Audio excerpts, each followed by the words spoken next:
Okay, only 10 more presents to wrap. You're almost at the finish line. But first...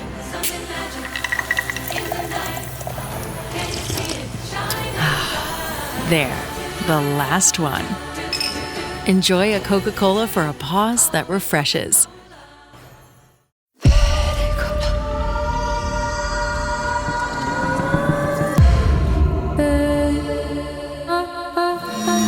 Raghav, இது மர்ம தேசம். சொல்லுங்க, அதுக்கப்புறம் என்ன நடந்துச்சு? அதுக்கப்புறம் தான் கடைசியா அதை எடுத்து போய் எங்க தாத்தாவும் மரத்துலயே அடிச்சிட்டாரு, எங்க வீட்டுல இருக்கிற மரத்துலயே. அதுக்கப்புறம் தான் நாங்க ஒன்னா என்னது கண்டுபிடிக்க ஆரம்பிச்சோம், யாரு வச்சா இந்த மாதிரிலாம். அந்த வச்சவர் இருக்காருல்ல எங்க வீட்டுல, அவர் எப்படின்னா அவரோட மகளை எப்பவுமே கூட்டிட்டு வருவாரு. அவர் மகளுக்கும் எங்க அத்தையோட மகனுக்கும் ஒரே வயசு, கிட்டத்தட்ட சின்ன பசங்க. சோ அந்த பிள்ளைய ட்ரம்ப் கார்டா யூஸ் பண்ணி எங்க குடும்பத்துக்குள்ள அவர் நுழைய பாத்துருக்காருல.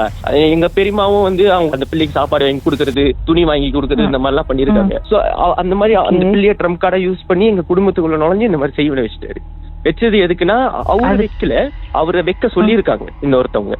ஓ, அந்த செய்வனையோட கோல் என்னது? ஃபைனான்சியலி டவுன் ஆகணும், அந்த மாதிரியா? ஃபைனான்சியலா டவுன் ஆகணும். ஏன்னா எங்க பெரியமா காலையில எஸ்டேட்ல கடை போடுவாங்க, நைட் முன்னுக்கு டவுன்ல கடை போடுவாங்க. சோ நாங்க எப்பவுமே வந்தா ஒரு கூட்டு குடும்பமா பெருசா வருவோம்.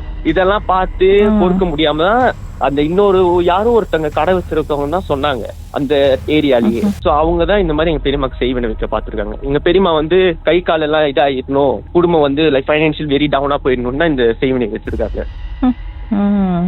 இதெல்லாம் கண்டுபிடிச்ச பிறகு அவங்கள கான்ஃபரன்ட் பண்ணீங்களா? எதுவும் கேள்வி கேட்டாங்களா? யாரும் பண்ணல. அவர் இன்னும் வந்துகிட்டு தான் இருக்காரு அவரு கடைக்கும். நான் போகும்போது ஆமா, எப்படி இன்னும் வச்சிருக்கீங்க உங்க சர்க்கிள்ல? கடைக்கு வருவாரு. ஆனா நாங்க முன்ன மாதிரி எல்லாம் ரொம்ப இது பண்றது இல்ல. வந்தாருன்னா ஓகே சாப்பிட்டுட்டு போயிருவாரு, அவ்வளவுதான். ஆனா அவருக்கு தெரியுமா உங்களுக்கு எல்லாம் விஷயம் தெரிஞ்சிருச்சுன்னு? மேபி தெரிய வாய்ப்பு இருக்கு. அதனாலதான் கொஞ்சம் கொஞ்சமா இது பண்ணிக்கிட்டு இருக்காருன்னு நினைக்கிறேன். ஏன்னா இந்த விஷயம் எல்லாம் நடந்திருக்கும்னு கண்டிப்பா அவருக்கும் தெரிஞ்சிருக்கும் பாருங்க. ஏன்னா அவருதான் வச்சவரு. சோ இந்த மாதிரி நடந்திருக்குன்னு கண்டிப்பா அவருக்கு தெரிஞ்சிருக்கும்னு நினைக்கிறேன். ஆனா அவர் இன்னும் கடைக்கு தான் வந்துகிட்டு இருக்காரு. ஏன்னா எங்க வீட்டுக்குள்ள அவரு இல்ல, யாரும் கன்ஃபர்ம் பண்ணல அவரை. பெரியமா சொல்லிட்டாங்க, இல்ல பரவாயில்ல, நடந்ததாவே இருக்கட்டும், இது எப்படியும் முடிஞ்சிருட்டும், பரவாயில்ல, வேணாம், யாரும் இது பண்ண வேணாம். இது நடந்த போது எங்க பாட்டி எல்லாம், ஐ மீன் எங்க அத்தையோட அம்மா எல்லாம் வேற வீட்டுல ரொம்ப புலம்பிக்கிட்டு இருந்தாங்க. எங்க கோயில் அவர் சாமி பார்க்கும்போது எனக்கு ரொம்ப வெக்கமா இருக்குடா பேராண்டி. ஏன்னா என்ன நம்புனவன் என் பேரன் இவனுக்கே இப்படி நடக்குது அப்படின்னு. என் தாத்தாவும் வீட்டுக்கு வந்தோடனே, ஐ மீன் சாரி என் மாமா, அந்த பேய் பிடிச்சிச்சுல எங்க அத்தை, அவரோட ஹஸ்பண்ட், அவர் வீட்டுக்கு போகும்போது, முன்னுக்கு வீட்டுக்கு போகும்போது நானும் தான் அவரோட போனேன். அவரும் ரொம்ப மனசு உடஞ்சு என்கிட்ட அழுதுகிட்டு இருந்தாரு. இந்த மாதிரி நான் யாருக்கு என்ன பண்ணேன், எல்லாருக்கும் நல்லதுதான் பண்றேன், எப்போ பாரு நம்மளுக்கு தான் இந்த மாதிரி நடக்குது. கடைசியா அந்த இன்னொரு தாத்தா கிட்ட கூட்டிட்டு போனோன்னு தான் இதெல்லாம் சரியாச்சு. போட்டி போறாம இதனால வந்த வேணே. ஆமா, இவங்க ரொம்ப வீக்கா இருந்ததுனால இவங்களுக்குள்ள போயிடுச்சு. அதான் ஒண்ணு.